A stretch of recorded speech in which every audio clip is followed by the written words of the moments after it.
Phase Zero bonus episode number 8 starts right now. Welcome to the show. It's the Morbius episode, and we're talking full spoilers. If you're watching us on video, that means you're on the new Phase Zero YouTube channel, the only place you could find this. If you're listening to us in podcast form, thank you very much. We love you for it. And also, the Phase Zero community on Twitter is thriving, seeing lots of different ways to say hello in MCU GIF form. Wow, we are all nerds, and it's really something to be admired. I love it, though. I love our community. I'm your host, Brandon Davis, joined today by Jamie Jirak. Good morning. We got Aaron Perine. What's up, guys? And welcome to the show, the only other comicbook.com employee who saw Morbius and was willing to talk about it, Spencer Perine. I wish we were here under better circumstances. Well, thank you, Spencer, for coming to the show. Did you write the review? Did Kofi write the review? Yeah, I did. Oh, yeah, you wrote the So, that's right, because we had the meeting on Wednesday, and I was like, Spencer, I need you, because Jenna, our regular host here, Jenna is seeing it on Saturday. Couldn't convince her to see it twice. See it early on Thursday. And Spencer, I'm very excited. You can read Spencer's words about Morbius on comicbook.com/Marvel. He wrote the official review. We're going to go around the horn with reactions to the movie, and that's where we start. Just a reminder, this is full spoilers. I have a feeling a lot of people are going to be listening to this show just to not go to the movies. So we are talking full spoilers, but I will share my reaction. Spencer, sorry, but Nick put you at the top of the screen, which means you have to go first. Oh, that's fine. fine. What do you think of Morbius? It's terrible. I don't know. There's no other way. You can't sugarcoat it. Like, the whole time watching the movie, I was sitting there in my mind being like, all right, when I leave, I'm going to tell the studio rep, I'm not going to sugarcoat it. This is terrible. And luckily, not only did he agree, the security guards at the screening agreed. And that's how you know a movie is bad, when the security guards at the screening are like, wow, that was bad. Yeah, Jamie, cook me. Oh, yeah. Well, it's funny because it's not good. It is not a good movie. But I would say, it's so funny. I'm going to say this and people are going to be like, Jamie liked Morbius, which, let's just be clear, I did not like Morbius. But I would not put it in my comic book movie bottom 5. And I didn't hate it more than Let There Be Carnage. But I mean, yeah, it's just the script, the story, there's just not anything going on. But I will say, had this movie come out in 2002 in the era of Queen of the Damned and Underworld, 12-year-old Jamie would have ate it up. Yes, I agree with that. It was one Evanescence song away from that era. Yes. Yeah. Sorry, I had to inject my Evanescence joke that I've been telling all my friends in person. Had to get to say it on the show. We love it. We love a good Evanescence reference. Aaron?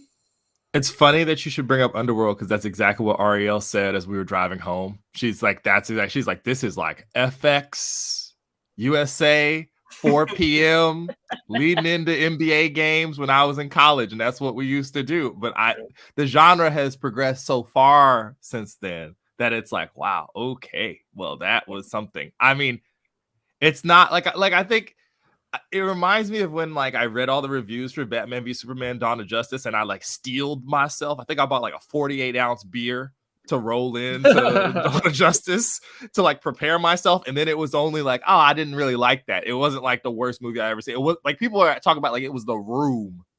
And it's not that. The Room, you know what I mean? Marginally entertaining. Yeah, exactly.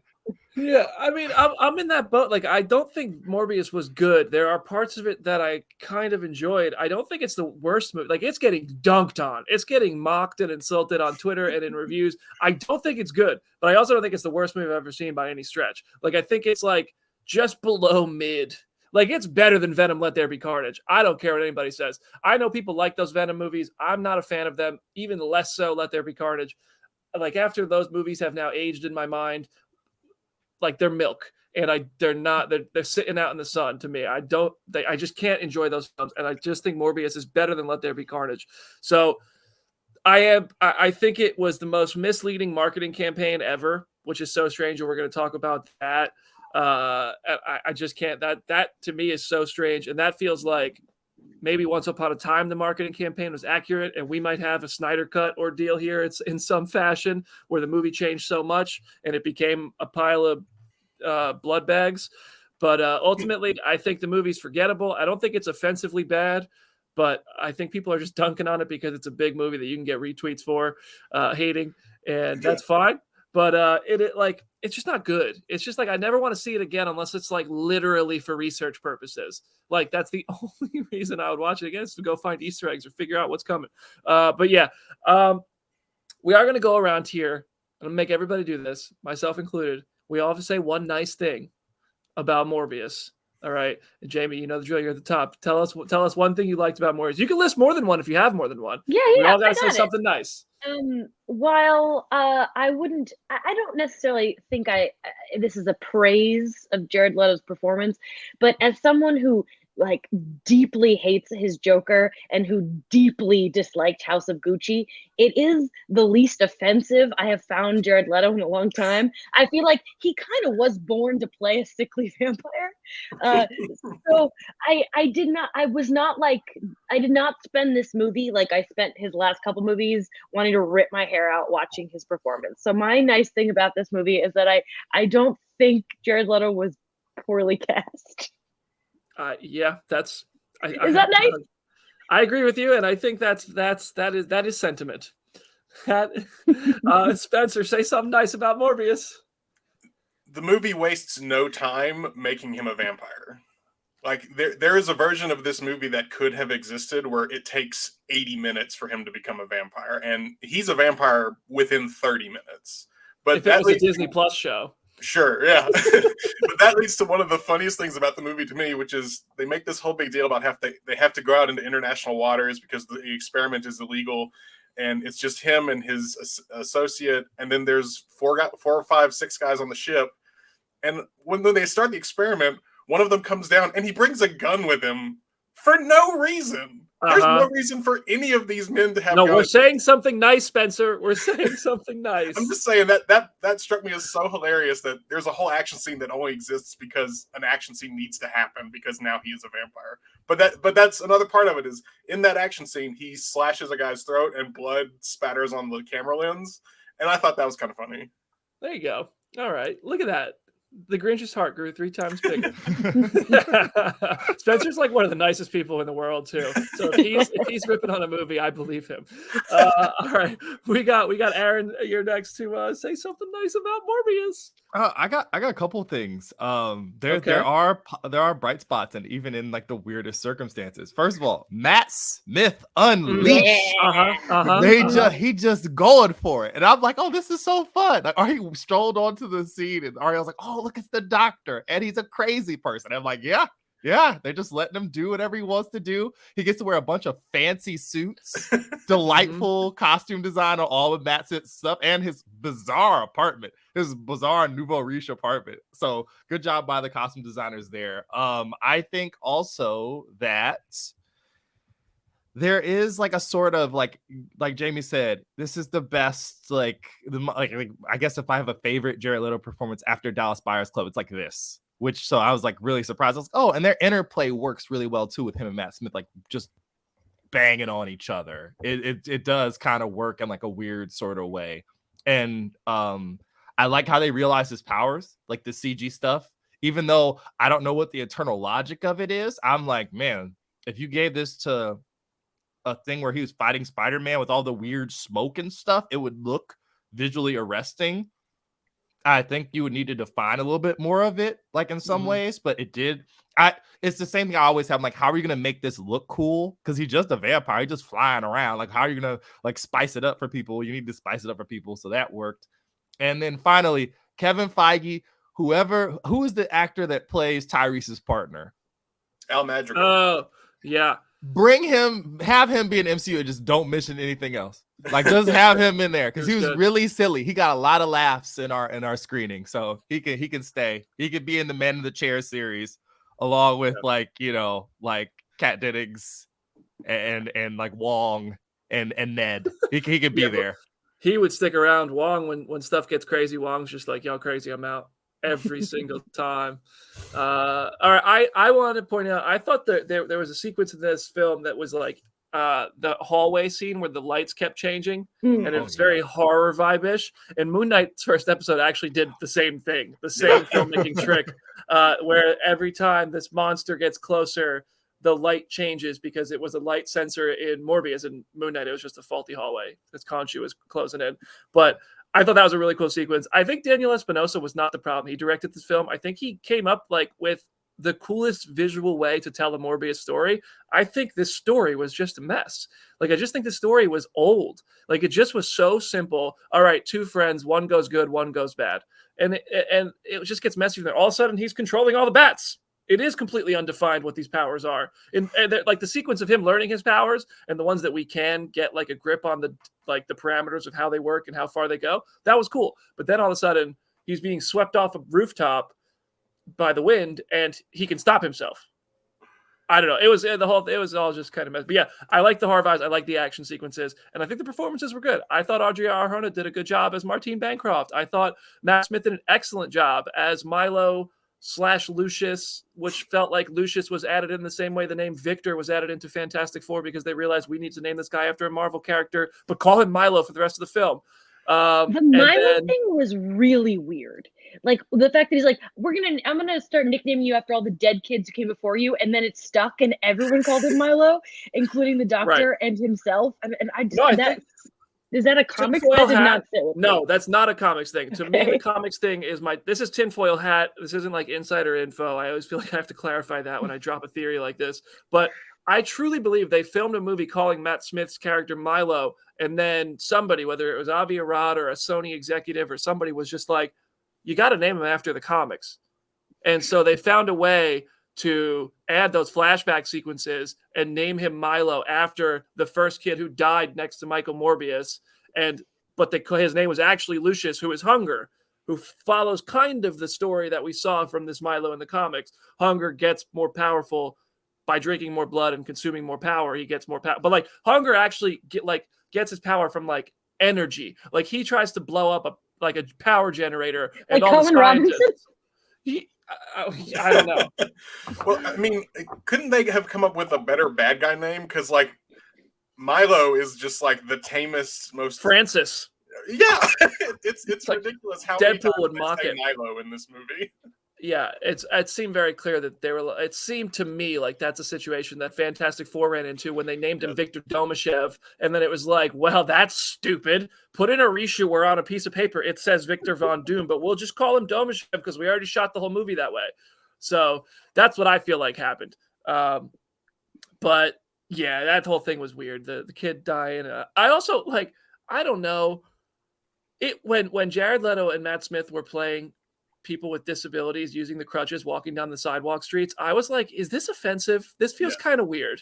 Like I get I know that everybody's kind of coming for actors, and you have to have people who actually represent what they're portray it, and there's sometimes that's true, sometimes you can get a pass because it's acting, but this was one of those situations like, I don't know, I would actually like to hear people weigh in on this because I don't know, that was and for more often than not, that cause is justified when people have that argument. But this one felt like this is kind of weird seeing them. I'm not a differently abled person, so I can't really speak to that. But I feel like the fact that this movie comes out 5 days after Coda wins Best Picture for having a cast that is actually deaf and hard of hearing, it makes really just blows it up into how bad it is that they put this in this movie. It's kind of weird. I felt kind of weird watching that scene specifically. Watching this with a doctor, Ari just said that they all looked like they were on walkers instead of actually the prosthesis that they were using to get around, which it was kind of strange. And then, of course, after you say that to me, now I'm watching the entire thing, watching how they're walking it just takes you out of it too. When it started to come back and he's doing the Dave Chappelle inside the actor studio thing where his legs are greedy, like Rick James or something. I'm just what is going on? This is very strange. Why is this happening? It was strange, but there's certainly a lot to pick at in this film. We all said something nice, so now the gloves are off. Whatever. Every establishing shot of the city in this movie. Good Lord. Yeah, how many just random shots of buildings are there in this movie? But hey, Horizon Labs, that's a Marvel Comics reference. That's what it feels like. I do feel like a lot of the Sony movies are just if we make references to Marvel Comics, people will enjoy it.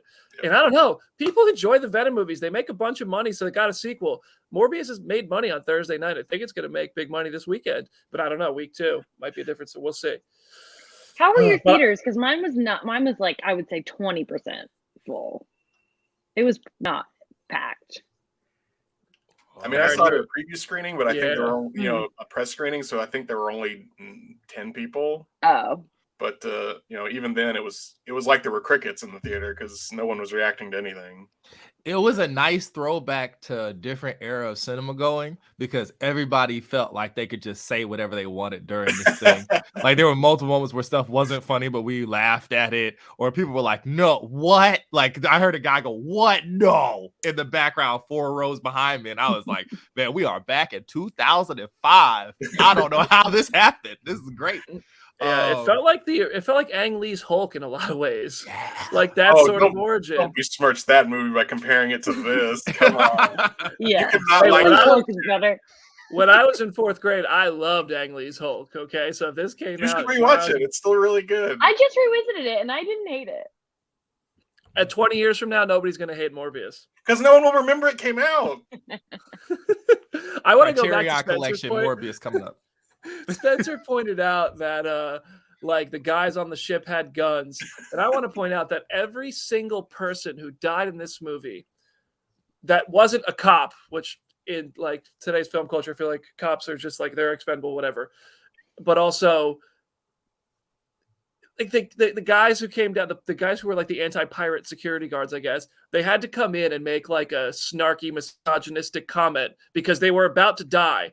The guys who came out of the club had to make snarky dickhead comments because they were about to die. So you had to make us not like every single person who was randomly about to be killed by a vampire in the most cliche type of ways, which whatever. I guess you can't just have Matt Smith as Milo just eating people like completely randomly. They have to at least be a dick. But it was, I don't know. I thought that the tropes in this film were so cliche. Well, it's just one of the many lazy elements of storytelling that the movie exhibits, which is like, like you said, everyone that dies has to be bad, but it's like, all right, but he's already the bad guy. So shouldn't he be killing nice people? Well, he He did. The killed that nurse. one lady. The nurse. He Yeah. killed the nurse. Yeah. That's She had true. 2 kids. Yeah. But then by She's the a end, he's single just mother. killing other bad people, and they don't Yeah. add anything. And it's Maybe he was sucking up bad energy and getting worse himself. maybe so. And it's actually genius writing. Okay, we got to talk about the trailer differences. Obviously, in the trailers, we see Jared Leto in a jailbreak scene with Tobey Maguire's Spider-Man, I believe as it appeared in the PlayStation 4 game, on a wall, plastered with murderer across it. Not in the movie. Vulture seemed to be part of the jailbreak. There is a scene with Adrian Toomes and Michael Keaton in his prison jumpsuit. Not in the movie. And there's just also other shots from the trailers that are not in the movie. And that's not uncommon, but they knew that putting Spider-Man in a trailer or putting Adrian Toomes, which is an MCU tie, the biggest movie franchise in the world, in the trailer is a marketing tool that puts butts in seats. And they were not in the film. I don't know if they were ever in the film. It would seem that they were, and that the changes took them out. I just got off the phone with Daniel Espinosa right before we recorded this, and I asked him, like, what happened with those? And he said, when you make a movie, I'm paraphrasing because I don't have the exact quote yet. I got to transcribe it. But he said something along the lines of, like, when you make a movie like this, everything I thought should be in the film was in the film. And I don't know. It's just like, well, he said, I don't make the trailers. There are other people who make trailers. So it seems maybe Sony marketing just said, we own Spider-Man, throw him in the trailer, make a Mysterio reference by calling him a murderer. It's a separate universe, but whatever. It'll put butts in seats and they'll realize that after they see it. Like, that just feels so misleading and wrong to me. It's one thing to have Hulk in Wakanda in the Infinity War trailer, but Hulk was in the movie. Like, that was I don't know. They feel different. I saw this movie for Michael Keaton. I was here for Michael Keaton, and I asked Spencer. I messaged Spencer yesterday. I was like, "Can you just let me know how much Keats I can expect?" And when he told me he was only in the credit scene, I was like, "Oh no!" I convinced Tony to go with me because Tony and I have watched at least one Michael Keaton movie every month since we started dating. So I was like, March 31st, we got to get a Keats in, and then Spencer told me, and I was like, oh no. And I literally told Tony, and I have a picture of the moment I told him, and he just looks utterly devastated that it's only the credit scene. It's so upsetting. How are you going to put the man in the trailer and then he's the credit scene?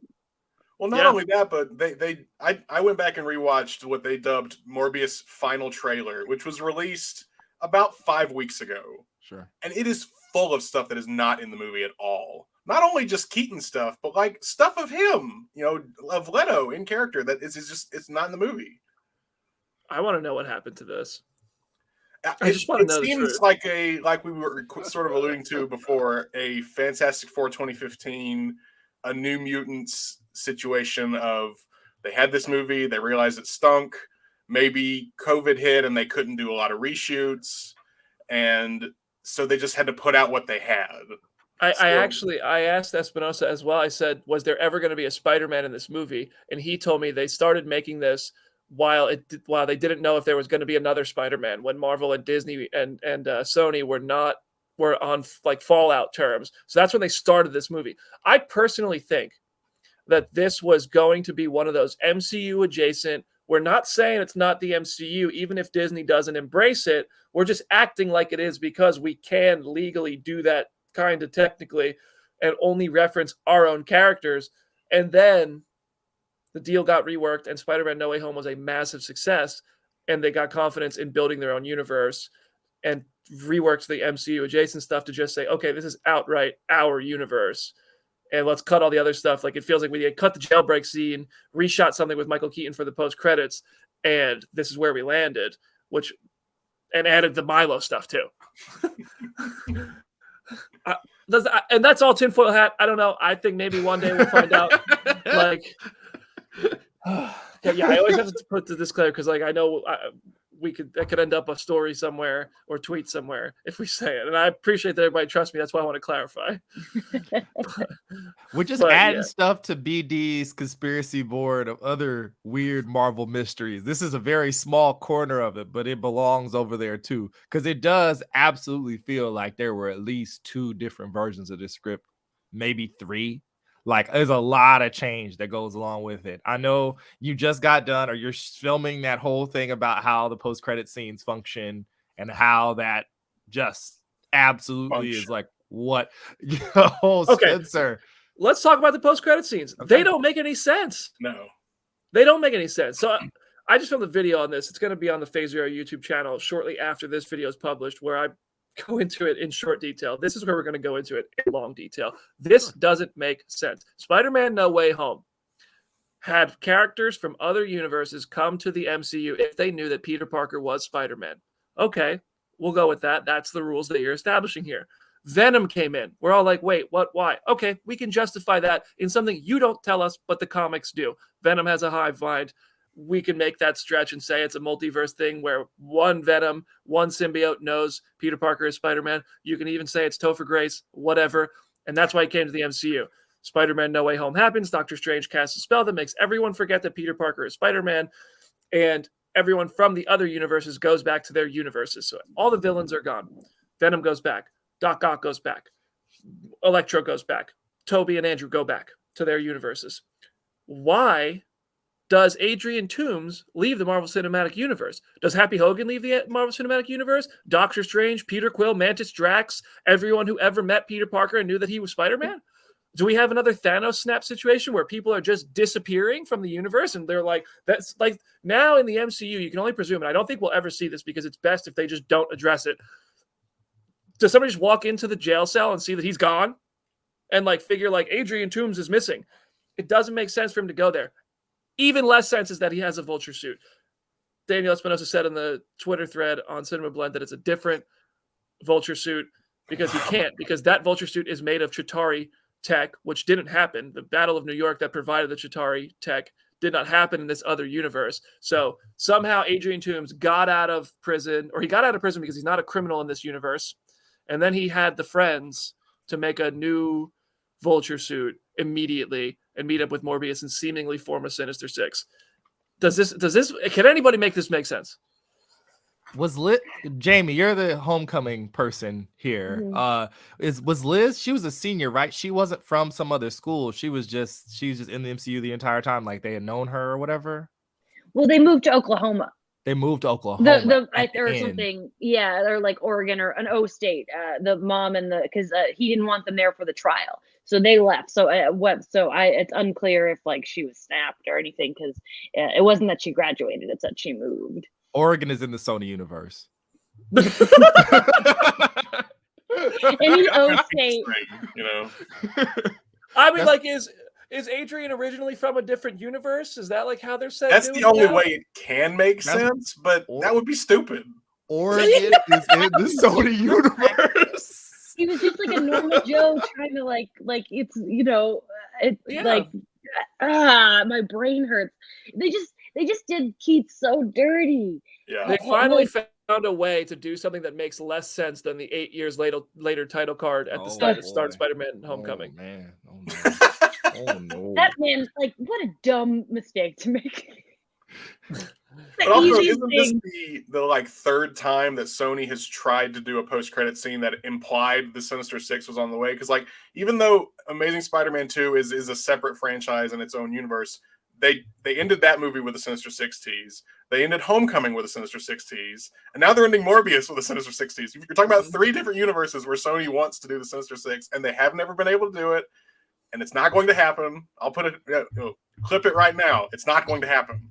Somebody will. I mean, well, that's the thing is that Jared Leto's doing all these interviews and talking about Tom Holland, and they have to have a crossover with Tom Holland. And to me, it's like very obvious this is not setting up a crossover with Tom Holland. It's probably Andrew Garfield, which is the only possible saving grace here. Not that the Amazing Spider-Man movies are good, but Andrew Garfield is great. Get a filmmaker and a script and let them actually make their movie. Don't cut it up or cut fake trailers or change it because all these things change. The only way that this ever makes any sense is if you set up a Sinister Six movie with Andrew Garfield, and Adrian Toomes could presumably believe that Andrew Garfield is Peter Parker because he doesn't remember Peter Parker. So you could get away with that. It's the only thing that makes sense, and I think that that's what it's leading to, but it's so strange. Every interview with Comic Book, with Screen Rant, with like everybody I've seen, Jared Leto says, I want to fight Tom Holland as Morbius. And it seems like a talking point answer that they gave him. Just say Tom Holland. Just say Tom Holland. It might be true, obviously, that he might genuinely want to cross over with Tom Holland. Hell, if I was Jared Leto, I'd be down for either of them, to be honest. And give me any of the 3. It's a money-making movie right there. But it doesn't seem like this is setting up a Tom Holland Sinister Six movie, unless Sony's pulling Tom Holland out of the MCU. But I don't think Tom Holland wants to do that, because when they had the split that Espinosa referenced, Tom was on the phone with Disney saying, like, I want to do this. Like, please make this work. I don't want to go. I don't feel so good. Yeah, I don't want to go. Who want to go from the MCU to Sony? I feel like they tricked Keats. They're like, this man's 70. He's not paying attention to how bad these Sony movies are. Let's just sneak him over. And Keats was like, okay, I'm also coming back as Batman. So it's like, I'm just gonna have my fun, good time and get paid because I'm a sexy 70-year-old and I can do what I want. And that he does look really good. But that's not the point. I really genuinely feel like my man's was tricked. Jamie with the elder abuse open. Dear God. That's the only saving grace, right, for these post-credit scenes, is that like at least Michael got paid.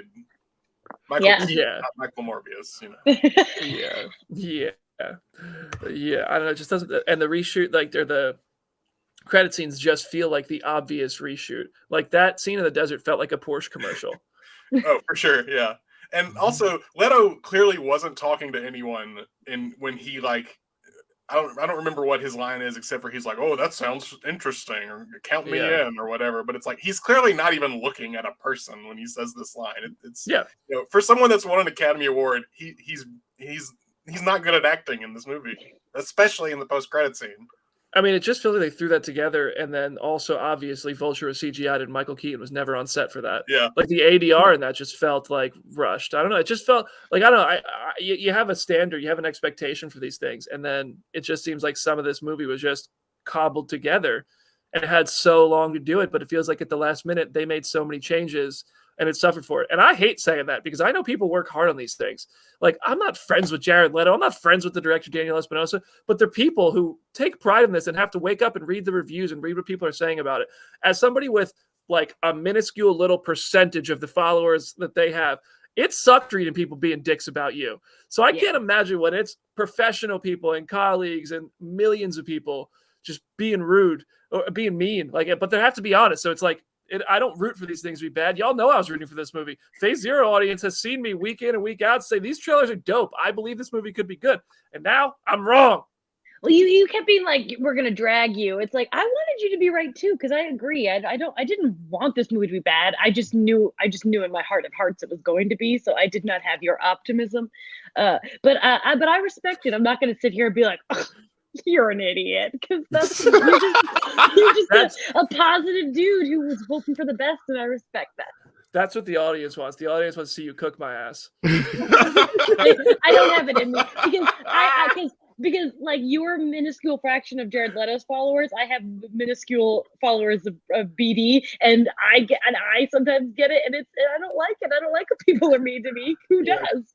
It's true. Yeah, exactly. I agree. Can I ask you guys like a philosophical question? Because we talked about this before with respect to the Sony and how they're building all this stuff.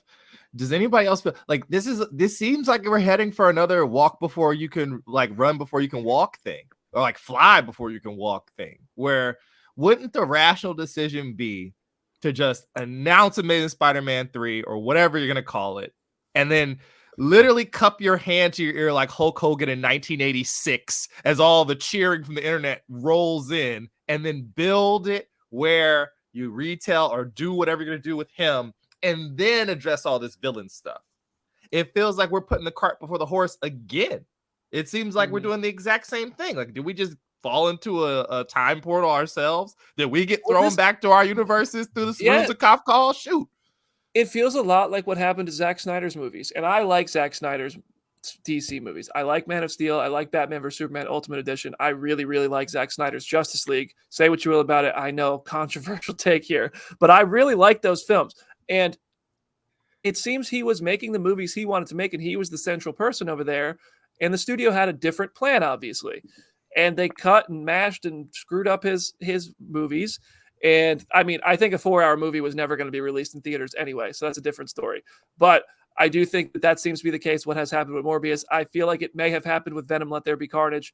And here we are in the situation where you're not building towards one thing because you have a bunch of cooks in the kitchen. And maybe Avi Arad is heavily involved with all of these, but it doesn't seem everything kind of streamlines and gets approved by one person the same way Marvel has kind of Kevin Feige oversee everything, at least to keep everything consistent. Whether you love the MCU or you hate it, you can't argue that they have established a hell of a continuity and earned their place to like do Thanos, to do Kang the Conqueror, and all this stuff that is consistent. And this just isn't doing that. Well, I think putting the cart before the horse is basically their motto over at Sony for when they're building these franchises. Because, you know, look, I'm a big Dark Tower reader, and they pulled the same shtick with the Dark Tower movie that they did here with Morbius. This connectivity to the other Spider-Man movies, this sort of promise of like, all right, you got this one, but like the next one is going to be the really good one, and then there's not a next one because this one was so bad. You know, I feel like we don't talk enough about the fact that, like, when we're like, we want the Ayer cut, we want the Morbius cut, whatever, that the Justice League is such a unique, different thing because Snyder left the film because his daughter passed. Like, I feel like no one else, he deserved that chance to get his version because something tragic happened and he had to leave the production. That is not the case for the rest of these movies where people are calling for a new version and a different version. And I think that like the internet has collectively forgotten that's the case here. Yeah, that's a good point. But yeah, no, it does like, I don't know where to even go with this from here. Like, it's just, it seems we have talked about this to the senselessness of the post-credit scenes, the senselessness of the universe. Are y'all worried about Kraven? Because I'm starting to get a little worried about Kraven. Little worried. I'm not even registered that movie in my brain as a thing. There's a teeny tiny Easter egg. Did you spot it? There was the Russian gentleman reference.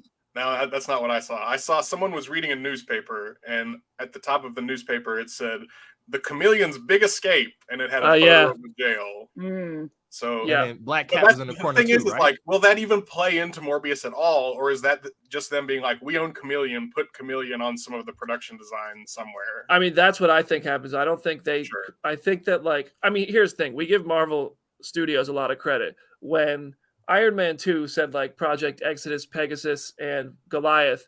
They didn't know Pegasus was going to tie into Captain Marvel. They didn't know they were going to get to Bill Foster with Goliath. They just threw some stuff in there, ended up working. And now I think a lot of people think you could just throw these kind of references and names out there and people are going to eat it up because you reference something from the comics. Now, like, I think the expectation is just higher. The bar is higher where people want stuff that's going to pay off, and we just don't trust these are going to pay off. You don't need Chameleon, Rhino, Kraven, Black Cat, and all these characters referenced on Daily Bugle newspaper headlines in every scene of this film, because we're just like, are we even going to get there? You know, it's so.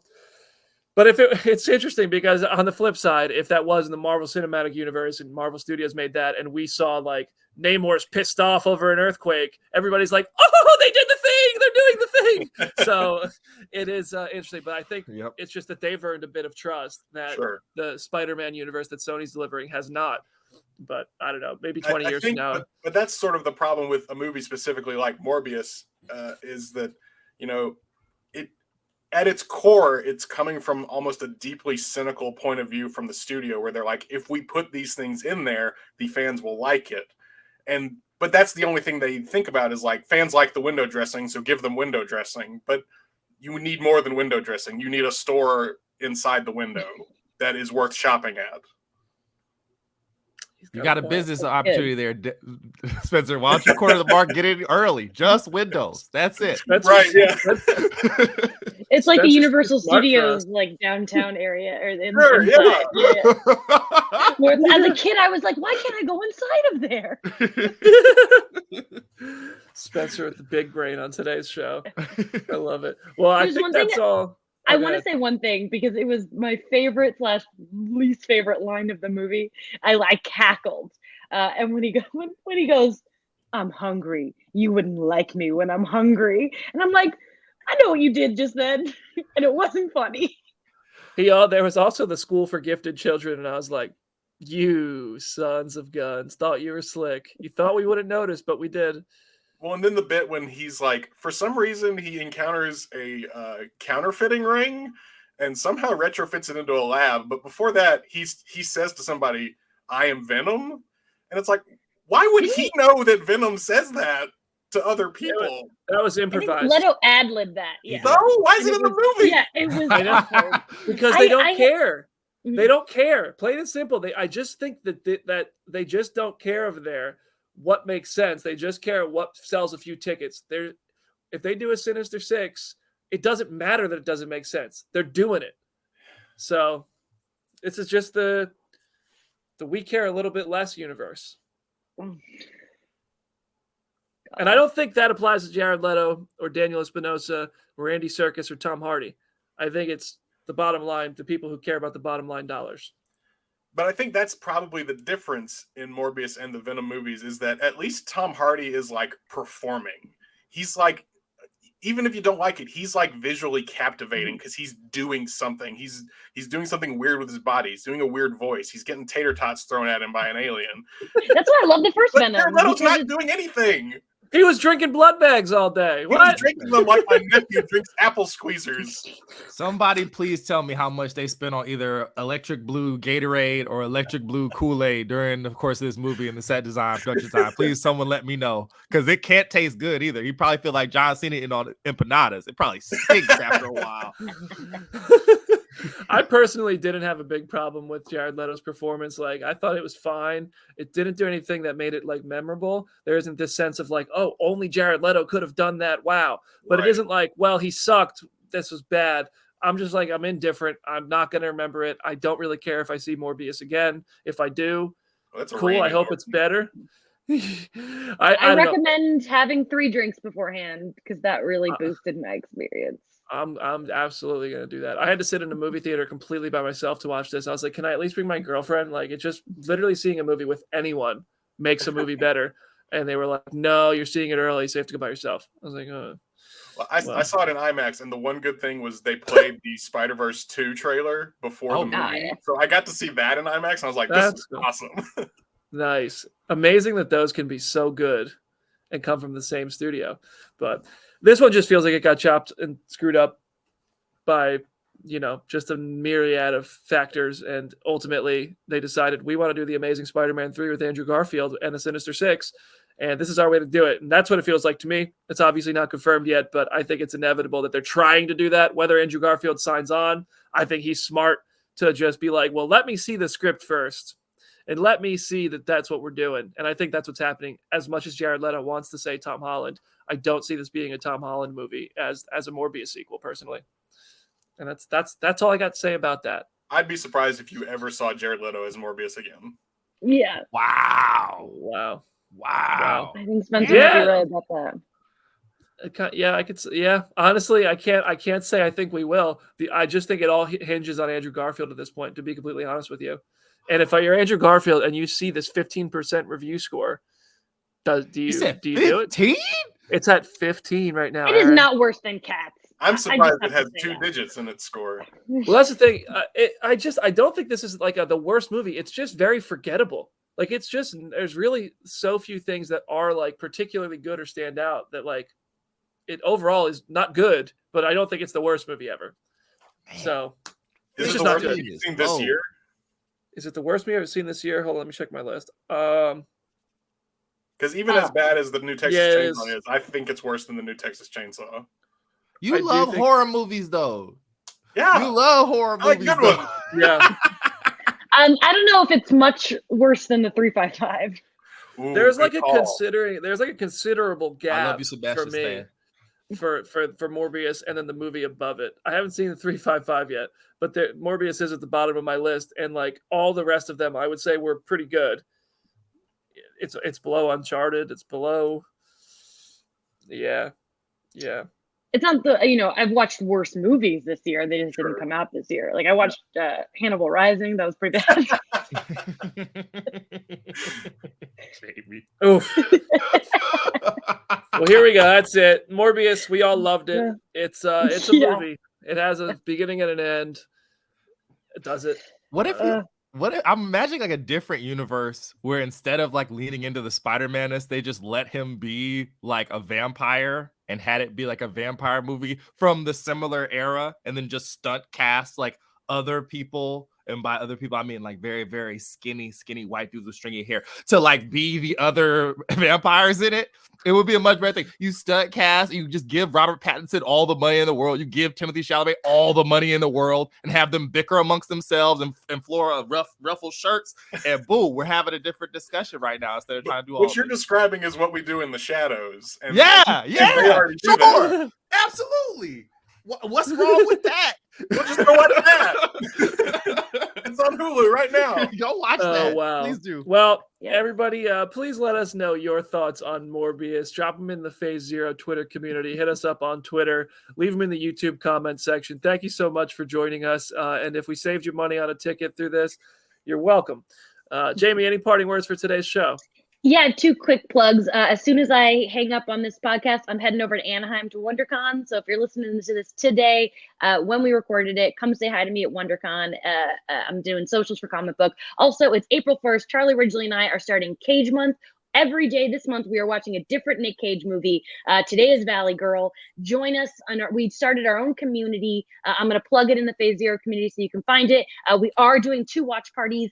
Face Off on April 9th and Ghost Rider on April 16th on Twitter. So keep an eye out. Enjoy Nick Cage Month.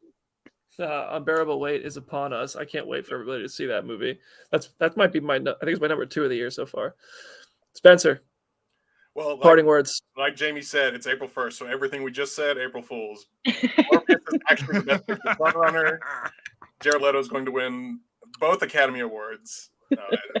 He's going to win every Academy Award. He's going to win every category. It doesn't matter. It doesn't matter. Best short, doc short, everything. Yeah.